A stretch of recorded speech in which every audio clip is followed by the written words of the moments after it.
नमस्कार विद्यार्थी मित्रांनो, मी प्राध्यापक श्रीकांत मुजमुले टीचर्स एक्झाम कट्टा चॅनलवर तुम्हा सगळ्यांचं स्वागत आहे. चॅनलला जर पहिल्यांदाच भेट देत असाल तर प्लीज सबस्क्राईब करून घ्या, जेणेकरून नवीन अपडेट्स तुम्हाला लगेच मिळून जातील. मित्रांनो, या अगोदरच्या व्हिडिओमध्ये आपण अ, कोकण आणि विदर्भ हे टेट प्रिफरन्स देण्यासाठी कसे आहेत त्या संदर्भामध्ये माहिती पाहितली होती. महाराष्ट्रातील सर्वात मागास विभाग म्हणून आपण आजच्या घडीला मराठवाड्याला ओळखतो. ना इथं मूलभूत किंवा पायाभूत उद्योगधंदे आहेत, ना म्हणता येईल की मोठ्या प्रमाणावर रोजगाराच्या संधी आहेत, ना इथे अ, काय म्हणता येईल की शेती खूप पुढारलेली आहे. एक डावा कालवा तेवढा गेलेला आहे, त्यामुळे शेतीचं उत्पन्न आहे. काही साखर कारखाने, तेवढीच काय ती मराठवाड्याची संपदा. अशा परिस्थितीत रोजगाराचा प्रश्न हा मराठवाड्याच्या अ, तरुणापुढे आ वासून बसलेला आहे आणि मग शिक्षणाशिवाय पर्याय नाही. आणि मग मुंबई, पुणे सारखी शहरं मराठवाड्यातील पोरांनी गजबजून गेलेली आहेत. का?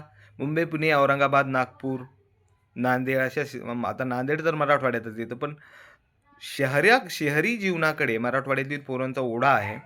कारण खेड्यामध्ये किंवा ग्राम पातळीवर, तालुका स्तरावर म्हणाव्या तितक्यात उद्योगाच्या किंवा मग रोजगाराच्या संधी आपल्याकडे उपलब्ध नसल्यामुळे शिक्षणामध्ये मराठवाड्याच्या पोरांनी स्वतःला झोकून दिलेलं आहे.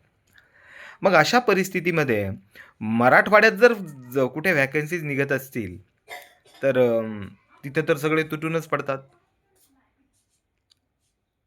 बाहेरील व्हॅकन्सीसाठी सुद्धा कॉम्पिटिशन खूप आहे. स्पर्धात्मक परीक्षा क्लासेसचे परभणी जिल्ह्यामध्ये मात्र तेवढे मात्र पेव फुटलेले आहेत. पाठीमागे माननीय अजितदादा, दिवंगत नेते माननीय अजितदादा हे एकदा त्यांच्या भाषणात म्हणाले होते, की काय परभणीकर असं म्हणतात, की जगात जर्मनी आणि भारतात परभणी. काय आहे या परभणीमध्ये? साधी एम-आय-डी-सी नाही तुमच्याकडे. खरं आहे, फक्त परभणीचाच विषय नाही. तर औरंगाबाद आणि नांदेड आणि लातूरचा भाग सोडला, तर बाकीचे जे 5 जिल्हे आहेत, त्या 5 जिल्ह्यामध्येच काय म्हणता येईल, की नुसता एरिया मार्क करून ठेवलेला आहे एम-आय-डी-सीसाठी. मग असे उद्योगधंदेच नाहीत, तर मग तरुणांना रोजगार कुठे भेटणार?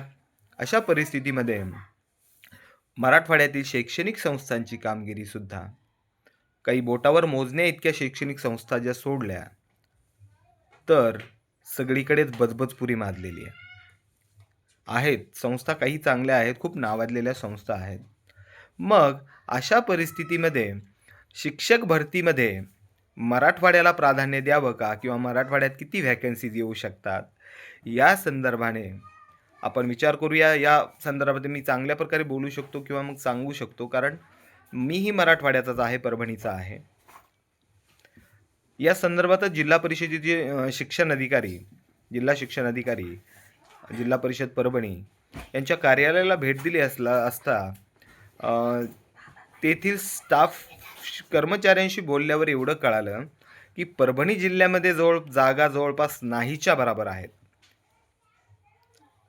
196 शिक्षक हे समायोजनानंतरही अतिरिक्त होतात. ही तोंडी माहिती त्यांनी दिली होती आणि जर तुम्हाला डिटेल माहिती हवी असेल, तर तुम्ही माहिती अधिकाराचा अर्ज देऊ शकता किंवा मग एक लिखित अर्ज द्या. तुम्हाला 8 दिवसामध्ये ती माहिती भेटू दिली असं सांगितलं होतं.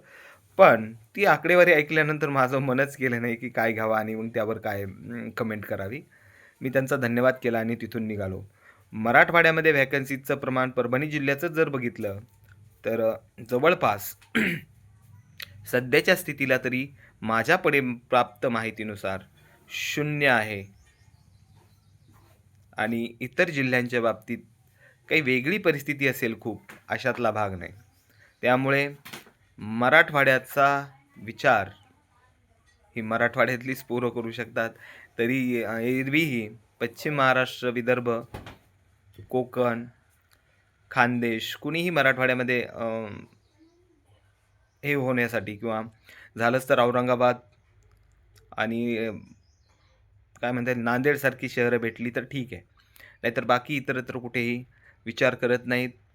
तुम्ही सुज्ञ आहात, बाकीचं काही सांगत नाही. पण सद्यस्थितीमध्ये शिक्षण भरतीच्या संदर्भात, मराठवाड्याच्या संदर्भात, विविध जिल्ह्यांच्या संदर्भात ज्या बातम्या येत असतात, त्यांची तुलनात्मक अभ्यास करून विद्यार्थ्यांनी निर्णय घ्यायचा आहे.